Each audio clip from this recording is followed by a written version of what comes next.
ओम नमः शिवाय। हमारे चैनल पर आप सभी का स्वागत है। शिव पुराण कथा। शिव पुराण रुद्र संहिता तृतीय पार्वती खंड। मैना को प्रत्यक्ष दर्शन देकर शिवा देवी का उन्हें अभिष्ट वरदान से संतुष्ट करना। शिव पुराण के चौथे अध्याय में हमने जाना, देवताओं की स्तुति से प्रसन्न देवी उमा प्रकट होती हैं और हिमगिरी तथा मैना के यहाँ पुत्री रूप में अवतरित होने का वरदान दे अंतर्ध्यान हो गई।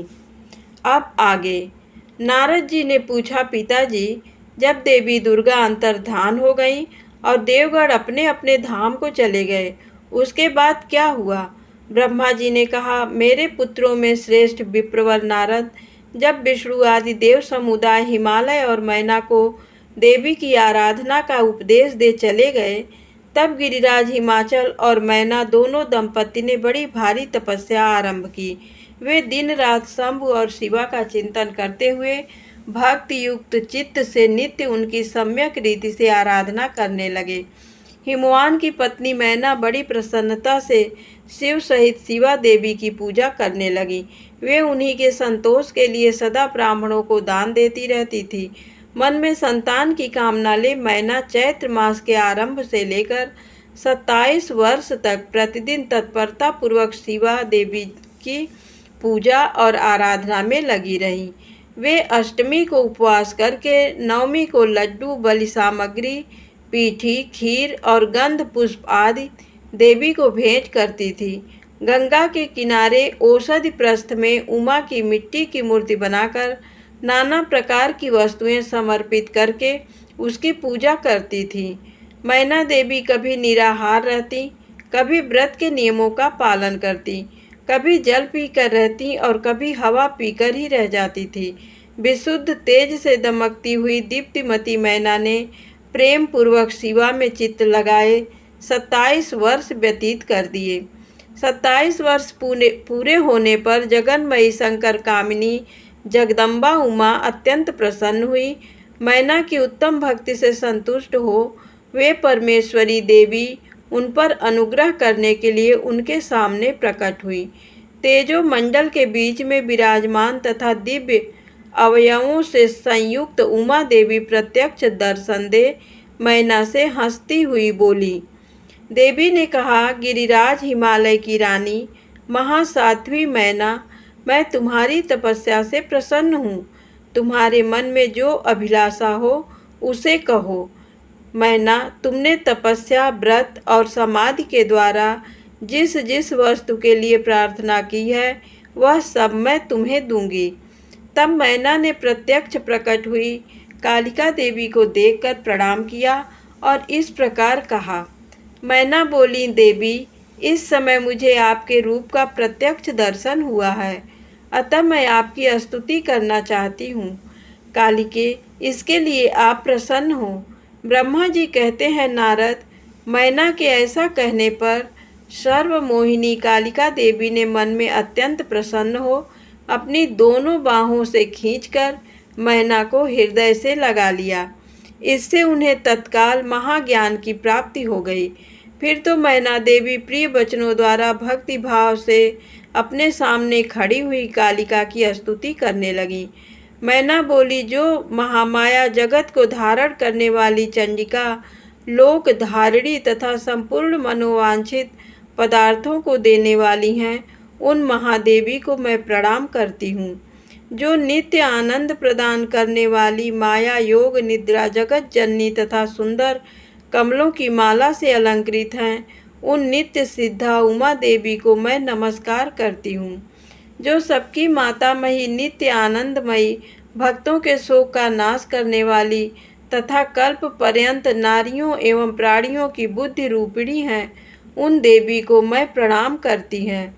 आप यतियों के अज्ञानमय बंधन के नाश की हेतुभूता ब्रह्म विद्या हैं। फिर मुझ जैसी नारियां आपके प्रभाव का क्या वर्णन कर सकती हैं। अथर्ववेद की जो हिंसा, मारण आदि का प्रयोग है वह आप ही हैं। आप मेरे अभीष्ट फल को सदा प्रदान कीजिए। भावहीन, आकार रहित, तथा अदृश्य नित्य नित्य तन्मात्राओं से आप ही पंचभूतों के समुदाय को संयुक्त करती हैं। आप ही उनकी शाश्वत शक्ति हैं। आपको स्वरूप नित्य है। आप समय समय पर योग युक्त एवं समर्थ नारी के रूप में प्रकट होती हैं। आप ही जगत की योनि और आधार शक्ति हैं। आप ही प्रकृत तत्वों से परे नित्या प्रकृति कही गई हैं, जिसके द्वारा ब्रह्म के स्वरूप को वश किया जाता है। वह नित्या विद्या आप ही हैं। माता, आज मुझ पर प्रसन्न होइए। आप ही अग्नि के भीतर व्याप्त उग्र दाहिका शक्ति हैं। आप ही सूर्य किरणों में स्थित प्रकाशिका शक्ति हैं। चंद्रमा में जो आह्लादिका शक्ति है वह भी आप ही हैं। ऐसी आप चंडी देवी का मैं स्तवन और वंदन करती हूँ। आप स्त्रियों को बहुत प्रिय हैं। ऊर्ध्वरेता ब्रह्मचारियों की ध्येय भूता नित्या ब्रह्म शक्ति भी आप ही हैं। संपूर्ण जगत की वांछा तथा श्री हरि की माया भी आप ही हैं, जो देवी इच्छा अनुसार रूप धारण करके सृष्टि पालन और संहारमयी हो उन कार्यों का संपादन करती हैं तथा ब्रह्मा विष्णु एवं रुद्र के शरीर की भी हेतु भूता हैं। वे आप ही हैं। देवी, आज आप मुझ पर प्रसन्न हो, आपको पुनः मेरा नमस्कार है। ब्रह्मा जी कहते हैं, नारद, मैना के इस प्रकार स्तुति करने पर दुर्गा कालिका ने पुनः उन मैना देवी से कहा, तुम अपना मनोवांछित वर मांग लो। हिमाचल प्रिय, तुम मुझे प्राणों के समान प्यारी हो। तुम्हारी जो इच्छा हो वह मांगो, उसे मैं निश्चय ही दे दूंगी। तुम्हारे लिए मुझे कुछ भी अदेय नहीं है। महेश्वरी उमा का ये अमृत के समान मधुर वचन सुनकर हिमगिरी कामनी मैना बहुत संतुष्ट हुई और इस प्रकार बोली, शिवे, आपकी जय हो, जय हो। उत्कृष्ट ज्ञान वाली महेश्वरी जगदम्बिके, यदि मैं वर पाने के योग्य हूँ तो फिर आपसे श्रेष्ठ वर मांगती हूँ। जगदम्बे, पहले तो मुझे 100 पुत्र हों, उन सबकी बड़ी आयु हो, वे बल पराक्रम से युक्त तथा रिद्धि सिद्धि से संपन्न हो। उन पुत्रों के पश्चात मेरे एक पुत्री हो, जो स्वरूप और गुणों से सुशोभित होने वाली हो। वह दोनों कुलों को आनंद देने वाली तथा तीनों लोकों में पूजित हो। जगदम्बिके शिवे, आप ही देवताओं का कार्य सिद्ध करने के लिए मेरी पुत्री तथा रुद्रदेव की पत्नी होइए और तदनुसार लीला कीजिए। ब्रह्मा जी कहते हैं, नारद, मैना की बात सुनकर प्रसन्न दया देवी उमा ने उनके मनोरथ को पूर्ण करने के लिए मुस्कुरा कर कहा।